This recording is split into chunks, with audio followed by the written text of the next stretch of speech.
Hey guys, so we're going to be checking out ARC Raiders using the RTX 5070 Ti. We're using the ASUS TUF Gaming OC version of the card. Of course, it has 16 gigabytes of GDDR7 video memory. We're playing on the latest NVIDIA drivers as of November 12th, and pairing with the 9800X 3D as well as 64 gigabytes of DDR5. Let's hop in. And starting off here at 1080p, this is completely maxed out settings, including our RTX. So that's all the way up to dynamic epic. And then using DLAA for our anti-aliasing, so the most intensive form of anti-aliasing, and on that transformer model, which is even more intensive. So definitely overkill settings here for 1080p, but this card itself is kind of overkill for 1080p to begin with. So see what we can get here. All right, so loading in here at 1080p.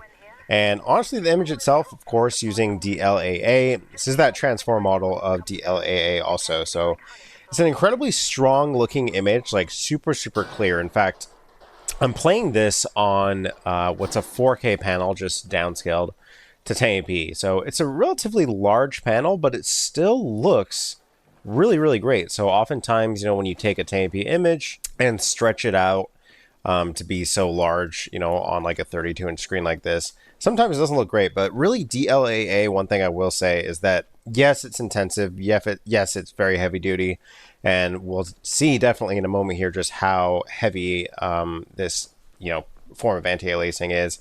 It does result in some pretty great looking images. Now, I will say, compared to what I have experienced on some other settings in this game, the frame times here are not the best, with 1% lows down at 96, about half of our average FPS.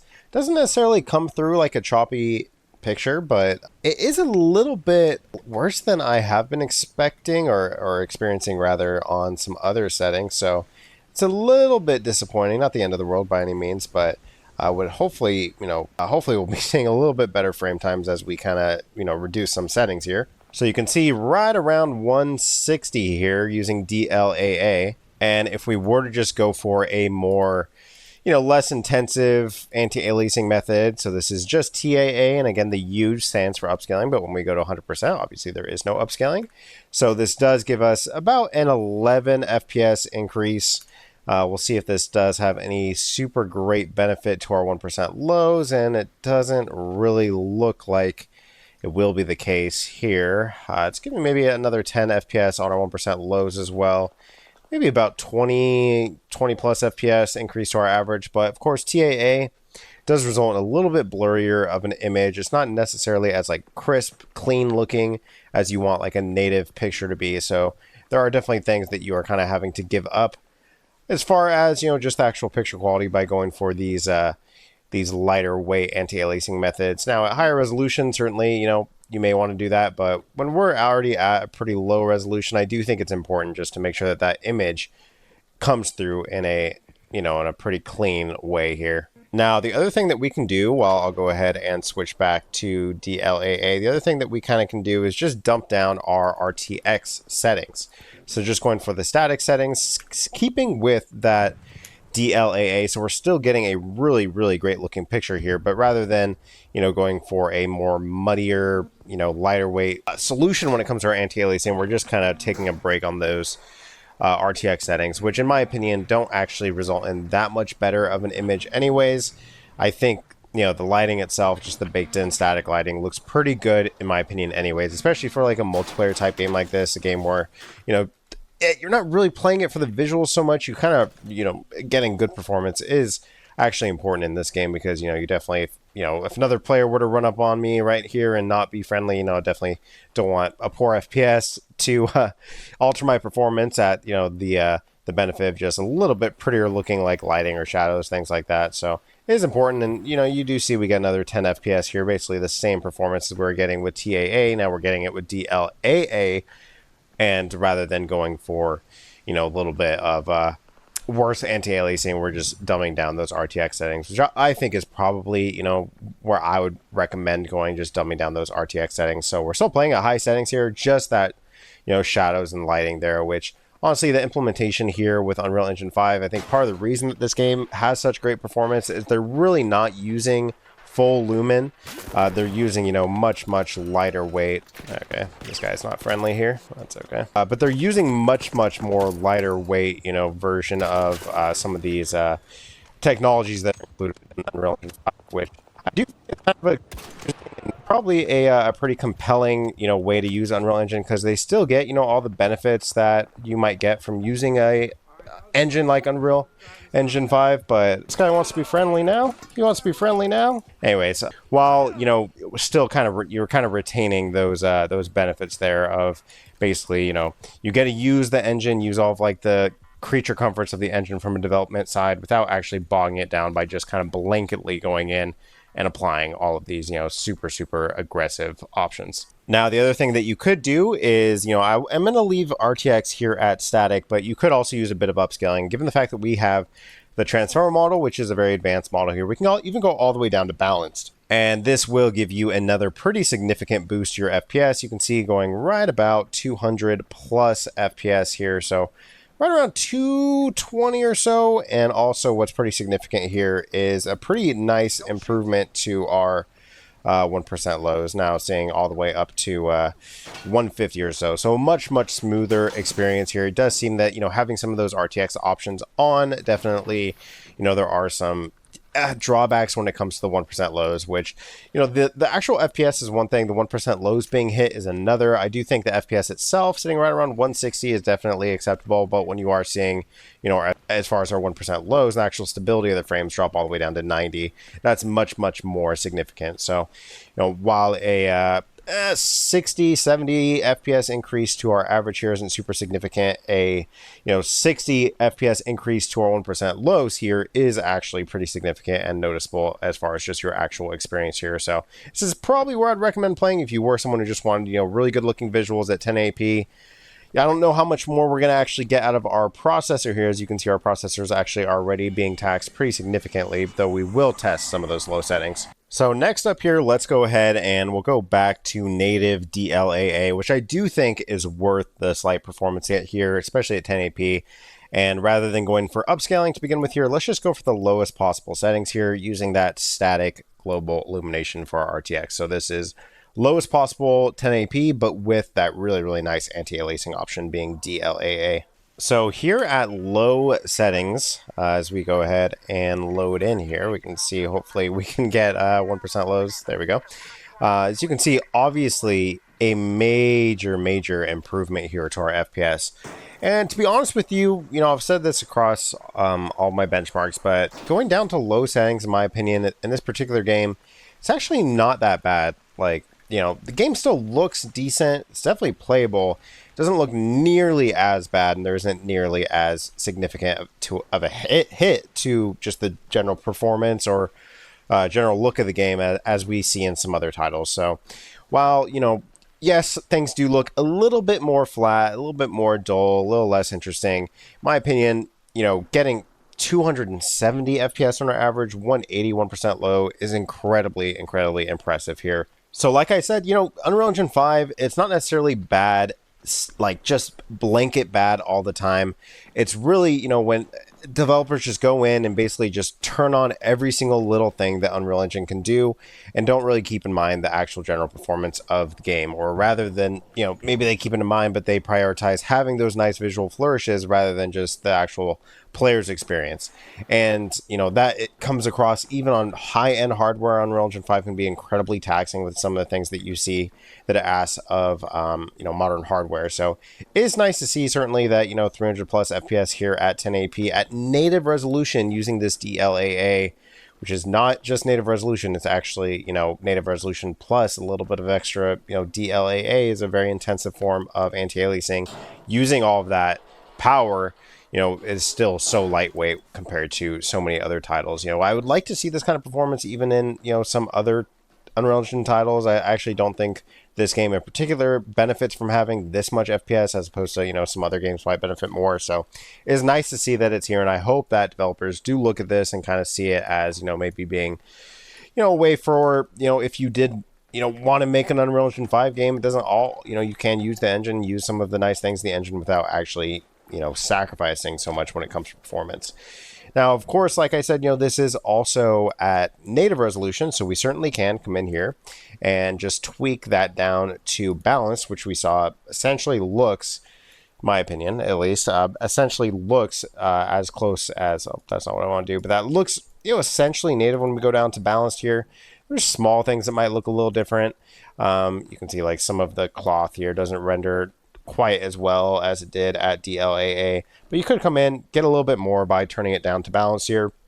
So now we're getting slightly higher. Honestly, it's not super significant at this point. If you're playing on low settings, I'd probably leave it on DLAA, just get your performance from the low settings of it all, rather than actually looking for any sort of upscaling. I think you're probably better off just taking the performance that low and native gives you. There is also the option, though I won't test it, this game does support frame generation and multi-frame generation. So while I'm not going to do a super in-depth test, I will just real quickly show that it is here. So if you did just want to get super absurd FPS, we can go all the way for 4x frame generation. And obviously, given the fact that we are, already at a pretty high FPS, this now is giving us pretty absurd FPS. There's honestly not really any good reason to use 4x frame generation, but you certainly can. And no major weirdness or super bad input latency as far as I can tell. I just don't personally think it's super valuable to test frame generation, but here it is, 4x frame generation at low settings, 1080p. Definitely the most FPS that we're going to see in this particular test, but 1080p, no problem for this card whatsoever. All right, now moving up to 1440p here, back on completely maxed out settings, Epic with Epic RTX as well as DLAA. All right, so here on maxed out 1440p settings, you can see obviously still pretty strong performance. Great looking picture, especially at 1440p using that DLAA. Now, DLAA here at 1440p begins to kind of become like slightly less necessary than at 1080p. I do think it's worth the trade-off, the slight FPS dip at 1080p. At 1440p, I'm not sure that that's still the case, but regardless, even if you wanted it, if you're okay with 120 FPS average, you can do that here. Only using just about, at least to begin with, as we see if we can get out of here safely, but just about 6 gigabytes of video memory. I mean, it's pretty impressive. There are so many games nowadays that are just so heavy on the video memory. How much video memory that it is really, oh shoot, we might be kind of boned here already. Let's see if we can kind of get out of here. But there are just so many games that are so heavy in terms of, what the video memory, oh shoot, well there you go. But there are just so many games that are so heavy when it comes to video memory. It is nice to see a game that is relatively lightweight when it comes to video memory usage, and I don't think we're going to be getting out of this one, unfortunately. Kind of got a bit unlucky there, but we'll load back in. You can see here max out 1440p, pretty solid performance, right around 120 FPS. So let's stick with our high settings here, but let's just adjust a few things. So first thing here, turning down RTX to static. And then rather than going for DLAA, let's just see how the TAA option will look here. So again, the U is for upscaling, but we're not using upscaling. So you can just imagine that being crossed out here. So this is TAA for our upscaling here, Epic settings, 1440p. So you can see here, all that I did here is just go for a less intensive form of anti-aliasing and turn down the RTX. So this is another way to get about another 20 FPS or so, and in my opinion, the image looks essentially the same. I mean, the RTX is definitely more noticeable, but as far as the DLAA versus the TAA, at least here at 1440p, it becomes pretty negligible. It's not a huge difference in my personal opinion.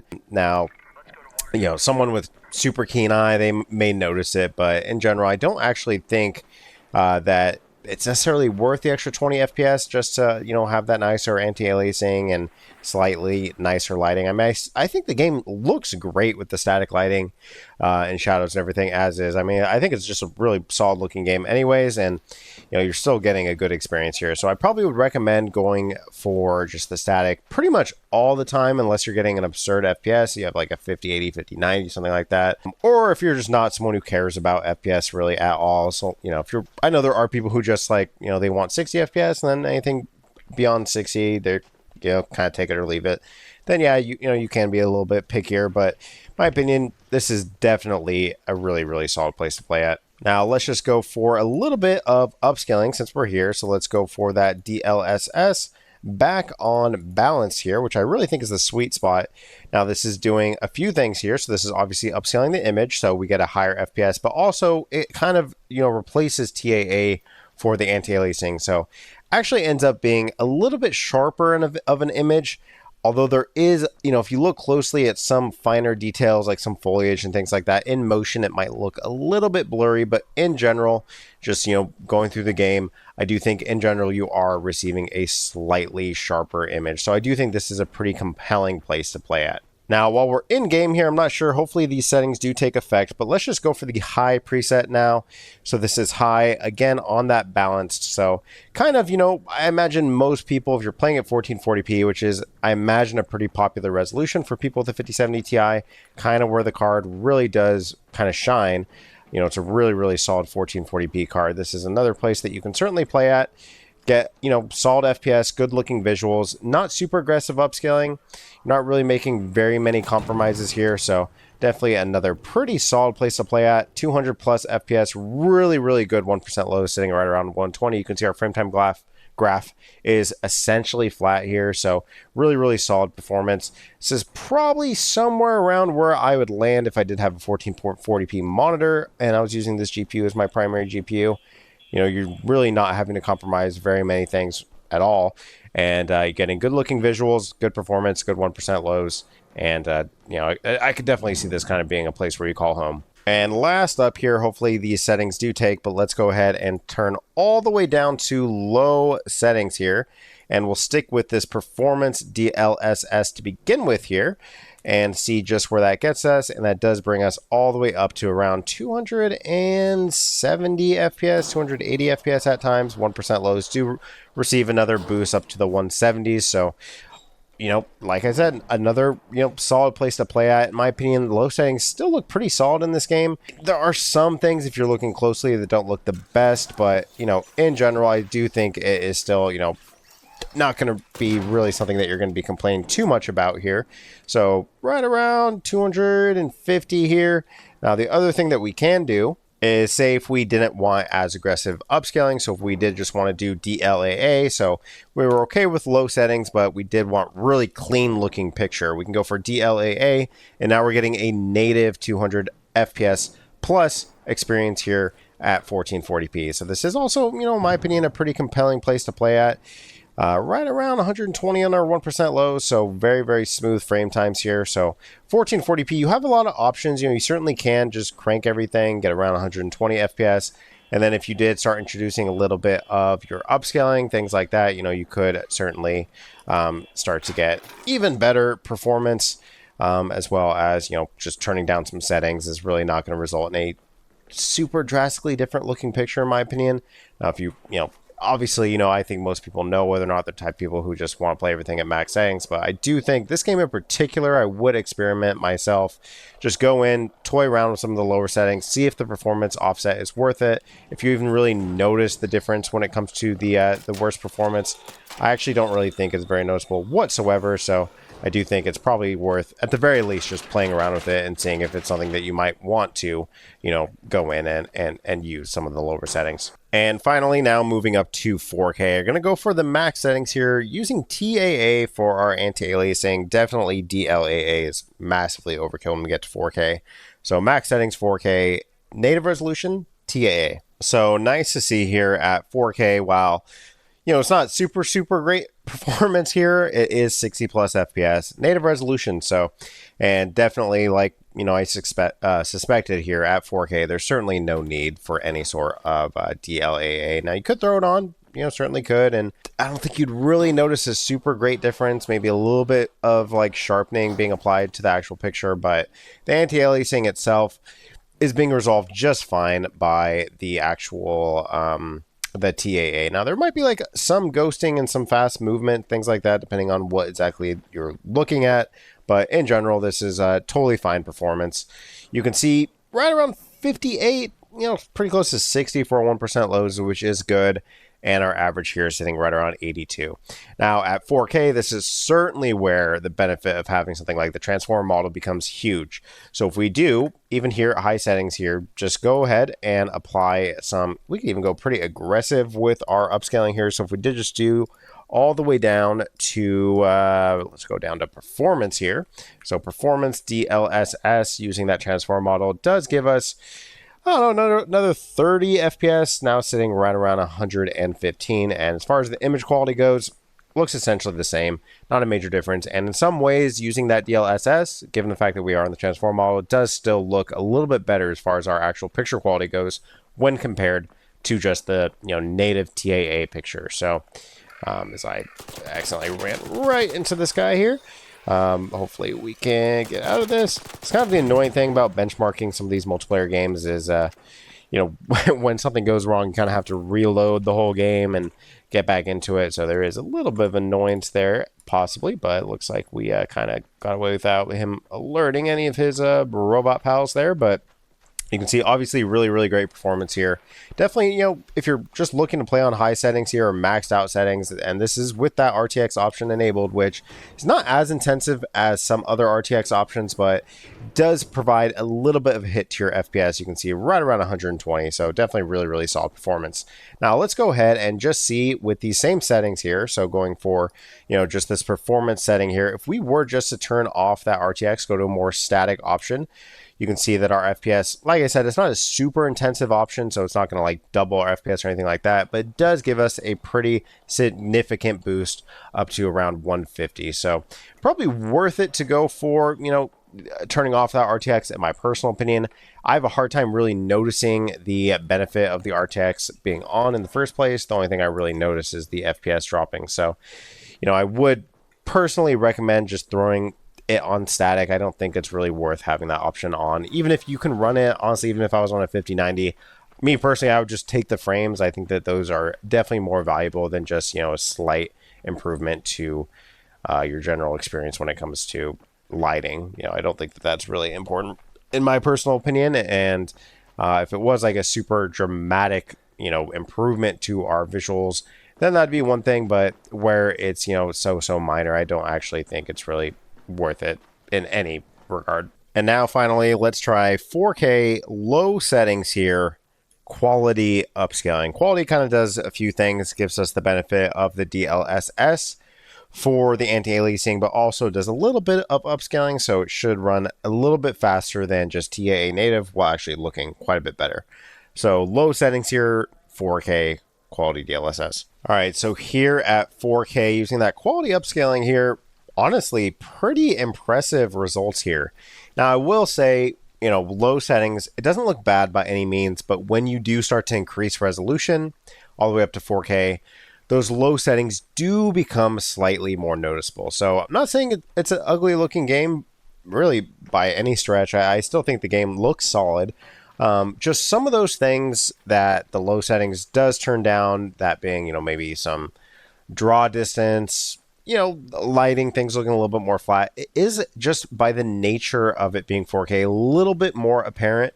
It's not terrible, but it is a little bit more apparent as you begin to start increasing resolution. So just keep that in mind. But as far as the FPS goes, can't be denied. It's pretty impressive to see what is essentially a native 4K picture here. Obviously, it's not actually native, given the fact that we are on quality upscaling, but it looks so close to native. In fact, it looks even better than native TAA, in my opinion, especially with that transformer upscaling. Really, really solid looking picture here. And really not very many compromises. You can see some of the issues with the not so great draw distance. I did see some people were even advocating saying, oh, well, low settings here, you actually get a competitive advantage because enemies and things like that, they still spawn in, but some of the foliage and things like that don't spawn in. So if you were just kind of running around in a field like this and just looking for enemies, you might have a little bit easier of a time spotting enemies. So it's something to keep in mind if you were looking for, an ultra kind of competitive advantage. This may actually have some, good results for you as far as just kind of offering you a little bit of an edge. I mean, I think it's pretty marginal. I do think, oftentimes you'll be better suited by just having a better looking visual. But if you were just looking for a completely competitive type setting, low is probably where you'd be at. Just, not so much necessarily the draw distance all the time, but more so just the actual increase your FPS. And while this is 4K, we can certainly go even more aggressive than just quality here, which is getting us right around 170 FPS with 100 FPS 1% lows, some ugly textures here, stuff like this. I'm not sure. It's kind of strange. Like some textures look pretty good, some look terrible. So I'm not sure if maybe some still need to load in, but regardless, you can see right around 176. Now let's go ahead and crank it, our upscaling that is, and let's see what we can get if we just wanted maximum possible performance. So if we did just want to go all the way down to ultra performance here, just where that could get us. And surprisingly, maybe not super surprising, it doesn't actually net us a super meaningful improvement here. Slightly higher, but really what's more impressive here is just given the fact that we are now using ultra performance upscaling, actually doesn't look that much different as far as your actual visual quality. Still looks pretty good. So if you were kind of just looking for, maximum possible FPS, this is where you kind of be sitting at with lowest settings. And I know I said I wasn't going to really test it, but just because we're here at lowest possible settings, let's just see what we can get if we did just decide, hey, let's go ahead and throw on that frame generation. So let's go ahead and throw it on at max 4x and just see where we can get to. So right around 400 FPS with frame generation. Now, because we were already at around, 200 plus FPS natively with no frame generation, it doesn't actually feel that bad just as far as, your input latency, because you're already working with so many frames without the frame generation. I don't know. I personally am just not a fan of frame generation. I prefer to get the frames much more through, definitely through the upscaling as opposed to the frame generation. But if you, wanted to see that number go up, certainly could get a little bit higher here with just a little bit of frame generation. So right around 400 or so, pretty close to right around 400. So definitely a lot of options here. Honestly, the game is just super well optimized. It's a really great looking game. So, and just is one of those games that just they kind of pick and choose what parts of Unreal Engine 5 they want to use it well. Seems to be working out well for us. So right around 400 frames with the frame generation turned on. So pretty impressive performance. Anyways, guys, that's been it for Arc Raiders using the RTX 5070 Ti.